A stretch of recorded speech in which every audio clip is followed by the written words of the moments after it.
Bonjour Olivier Guillard, vous êtes chercheur au CERIAS, c'est le centre d'études et de recherche sur l'Inde, l'Asie du Sud et sa diaspora. Vous officiez aussi à l'Université de Québec à Montréal. Pour l'Inde, on peut le dire, cette rencontre, c'est l'occasion à rêver de réaffirmer le partenariat stratégique avec la Russie. Il est de quel ordre exactement aujourd'hui ce partenariat ? Écoutez, faites bien de mentionner ce point, il est d'importance. Cette année consacre le 25e anniversaire du partenariat stratégique entre l'Inde et la Russie. Donc c'est un moment fort, symbolique, dans une région qui aime ce genre de symbole. Le Premier ministre indien, pardon, était en déplacement à Moscou il y a pas si longtemps que cela. On avait déjà tracé quelques petites perspectives pour une rencontre future. Donc aujourd'hui, c'est le Premier ministre Modi qui accueille le chef d'État russe dans une atmosphère qui est relativement détendue. On le voit d'ailleurs sur les images, elles sont assez parlantes. Les deux sont en terrain familier. D'un point de vue personnel, M. Modi et M. Poutine s'entendent assez bien et ce qui doit être négocié, discuté, etc., ne fait l'objet pratiquement d'aucune clause secrète ou particulière. Donc, l'un et l'autre attendent, les populations également de ces deux pays attendent certaines dividendes de cette rencontre, une rencontre qui est brève, en 27 heures entre la descente de l'avion et le retour vers Moscou.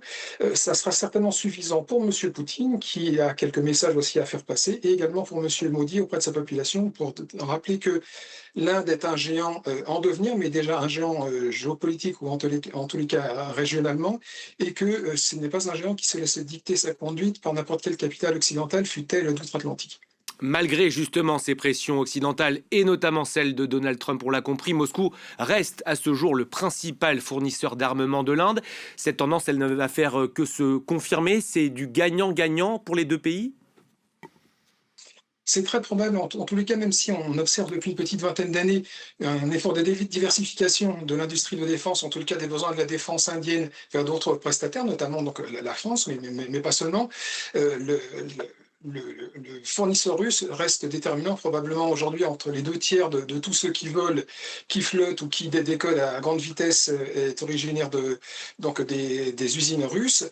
Euh, Visiblement, depuis le printemps dernier, rappelez-vous, il y a eu ce bref conflit frontalier entre l'Inde et le Pakistan. Les besoins de l'Inde n'ont évidemment pas diminué en cela. Donc, c'est pour cela que les marchands d'armes, de canons, d'avions et de matériel flottant russe se frottent certainement les mains de cette visite, mais également parce que de l'autre côté, de l'autre côté de la frontière pakistano-indienne, un autre pays s'approvisionne, lui, du côté de la Chine pour contrer les espérances stratégiques et la défense de l'Inde. On parle ici du Pakistan. Donc ceci est en arrière-plan aussi de cette réunion d'importance de 2 jours à New Delhi.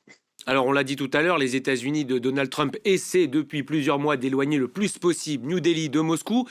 On exagère quand on dit que Narendra Modi est aujourd'hui pris en étau entre l'Occident et la Russie ? Non, votre parabole est très bonne. En fait, l'Inde, elle professe dans ce contexte un petit peu difficile entre le non-alignement et ce que l'Inde préfère appeler une ambiguïté stratégique, à savoir une sorte d'équilibre entre les deux grands pour préserver les uns et les autres, un historique ancien de bonnes relations avec Moscou, par exemple, et une histoire un peu plus récente, un petit peu plus heurtée, sans compter celle qui prévaut depuis le début de l'année entre New Delhi et Washington avec le gouvernement Trump 2.0. L'Inde doit aussi, d'un point de vue domestique, envoyer l'image d'une nation qui est respectée par des grandes nations de ce monde, mais également donc une nation qui doit rendre des comptes à ses électeurs.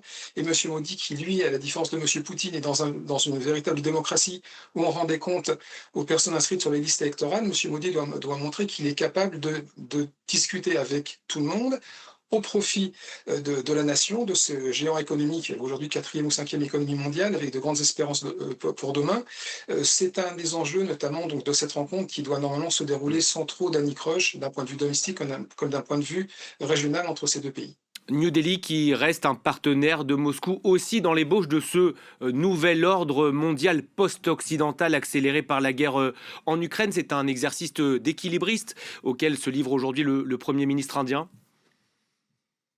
C'est tout à fait exact. On reproche beaucoup en Occident, notamment dans l'outre-Atlantique, mais également dans diverses capitales européennes, et nous sommes bien placés pour le faire, que le gouvernement indien maintient une sorte de neutralité de discours dans la posture, dans les responsabilités russes dans le conflit en Ukraine, donc qui se déroule évidemment aux marges de l'Europe occidentale, donc tout près de Paris, de Berlin, de Bâle et d'autres.